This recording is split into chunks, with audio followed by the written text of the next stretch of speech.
জয় জগন্নাথ। আজ তোমাদের সাথে শেয়ার করব 10 ঘড়ার বিখ্যাত সেই রথের ইতিহাস। এখন যেটা দেখছো সেটা বর্তমানের রথ, কিন্তু আগে এই রথটা ছিল না। এখনের যে হাইট তার থেকে অনেক অনেক বেশি হাইটের একটা রথ ছিল। শ্রীরামপুরের যে মাইসের রথ তার থেকেও কিন্তু অনেকটা বড় ছিল, কিন্তু রায় আর বিশ্বাসদের পারিবারিক ঝামেলার কারণে কেউ একজন রথে আগুন ধরিয়ে দেয়।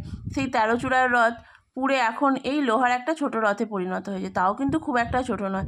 তখন যে রথটা ছিল অনেক অনেক বড়, 13 চূড়ার রথ, আর কোনো এক বিখ্যাত কারিগর তৈরি করেছিল, যার হদিস এখন আর পাওয়া যায় না। আর একটা বিশেষত্ব কী বলো তো, আমাদের এই রথের মেলার আসল আকর্ষণ হলো কাঁঠাল, আনারস, আর তার সাথেই মেলা তো আছেই। আরও একটা বড় বিষয় হলো, আমাদের এই 10 ঘড়ার রথের কিন্তু যে বসেন তিনি কিন্তু জগন্নাথ দেব নন, বসেন রাধা গোবিন্দ, কোষ্ঠী পাথরের তৈরি একটা রাধা গোবিন্দ ঠাকুর।